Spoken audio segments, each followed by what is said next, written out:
What's going on, everybody? Welcome to the New Creations channel. My name is Chris. Today I have something fresh off the press, something that just happened today. I'm going to be talking about how I went to the bank to make a deposit and the bank teller lied and stole our money. So before I get into it, I do want to thank everybody that has already subscribed and has been showing support. We really appreciate it. If you haven't subscribed yet and you do find value, please go ahead and click like and subscribe and put comments in the comment section and let us know about what you think of the value that we are providing. If you have any questions, go ahead and ask those questions, put them down in the comment section, and I'll be sure to get back with you. I do encourage you to watch this video all the way to the end because I'm going to be showing proof and actual documentation of how I almost got scammed at the bank. I'm also going to be giving you guys tips to avoid being scammed by dishonest bankers. So earlier today, I was going to the bank to make a deposit. You know, when you go to a bank, they have the drive-through and they have the pneumatic tube system that you put your information in this capsule. You press a button, it sends your information to the bank teller so they can help you with whatever it is you need help with. Well, I've been banking at this particular bank for a little bit over 3 years, and typically whenever we make a deposit, we simply give them our information, the money, and just deposit it. But recently, this bank started implementing a new policy of having you fill out a deposit form or a deposit slip. So being that I've been banking here for about 3 years and this wasn't something that they were enforcing regularly, I wasn't really used to doing this. So when I go to deposit money, she sends back this form through the capsule. The problem is at that moment, I couldn't remember exactly how much cash we had because some of it was checks, some of it was cash, and I couldn't remember the exact cash amount. Now the thing is, we always do our books before we make a deposit, so I knew roughly about how much it was, but I couldn't remember the exact number. So I wrote down on the deposit form what I thought the cash amount was, but I didn't complete the form. So when I sent it to the teller, I told her that I wasn't 100% sure on that number, and if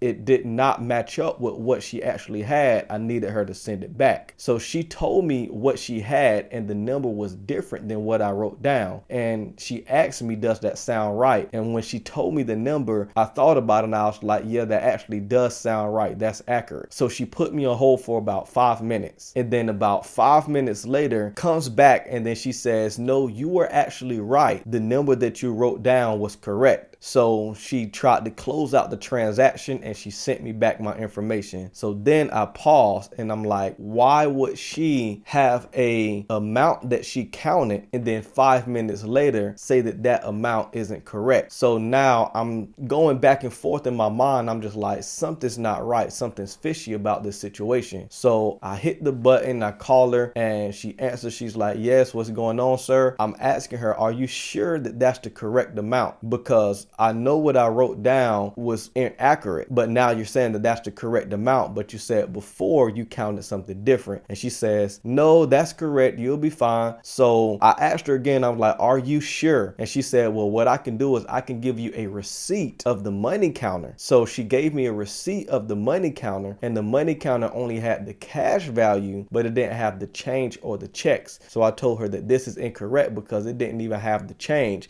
And she says that it only counts the bills, it doesn't count the change. Obviously a bill counter is only going to count the bills. So I'm not satisfied with her answer, and I told her, I said, ma'am, we do our books before we make deposits, so I'm going to verify and check our books, and if it doesn't align with our books, I'm going to have to come back. If it does, then everything is okay, but if our books show a different value than what this deposit slip says, I'm going to have to come back because this doesn't seem right. And she says, okay. So I call my wife to verify what the book said, and the book said the amount that she originally told me that she counted. So I had to immediately go back to the bank and I spoke with the branch manager. And I do want to make a point to say that this branch manager handled the situation very well. First of all, she thanked me for bringing in this information. She brought me to her office. She took my info and the transaction receipt that I had, and also the receipt from the bill counter. She looked up our account information and she went back and got the original deposit form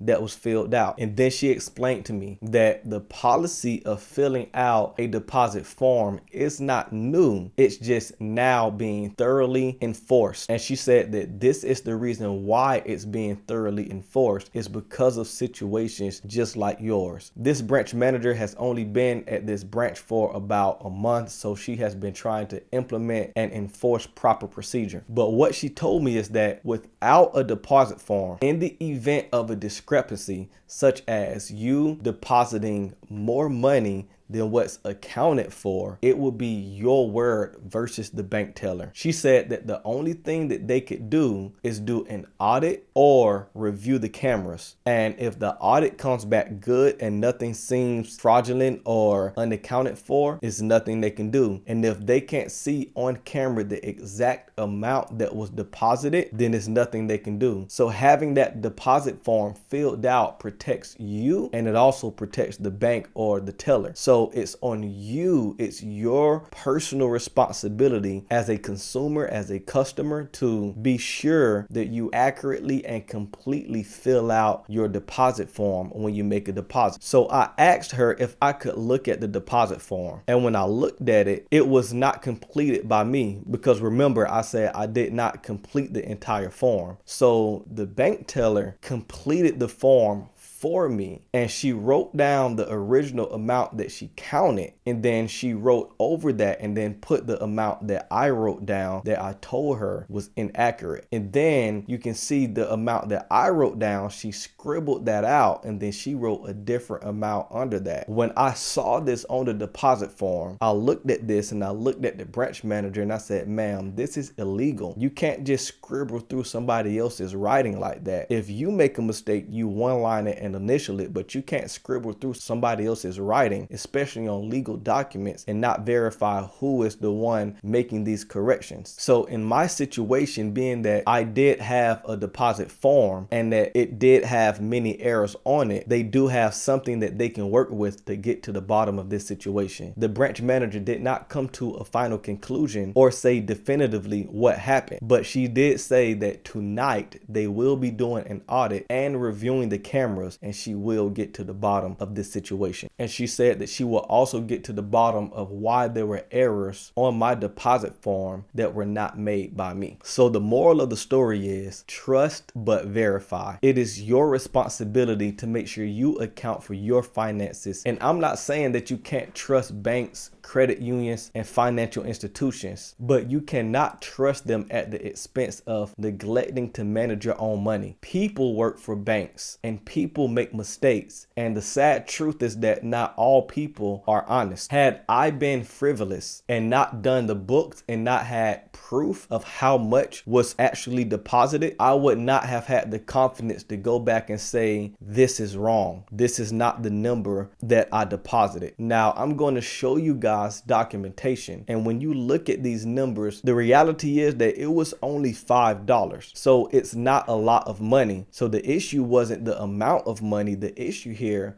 was the principle, and the issue was the issue of stewardship, that we should account for our money properly. And it's also an issue of trust. Again, trust but verify. But this was also a learning lesson for me, because this is a new procedure that I'm going to implement as well. We are going to make sure we have extra deposit slips when we do our books so that we can verify on the spot. And we're going to make sure we fill out the deposit form accurately and completely, and to have that alongside with our deposit when we go to the bank. Or at least if we don't have extra deposit slips that we can fill out whenever we balance our books, at least have the numbers written down, so that way we're not going off of memory and we can fill out the form accurately and completely when we get to the bank. But again, you have to take personal responsibility and make sure you fill out your deposit form, and you fill it out yourself, and you fill it out accurately and completely. So even if the bank teller is not following proper procedure, this is covering and protecting you, because you have to account for your own money, because you can lose money because of other people's mistakes and dishonesty. So let me know what you think of this situation. Put it down in the comments section below. Also, if you haven't subscribed already, please go ahead and click like and subscribe. This helps us to get into the YouTube algorithm. And thank you everybody that already have, and we'll see you on the next one.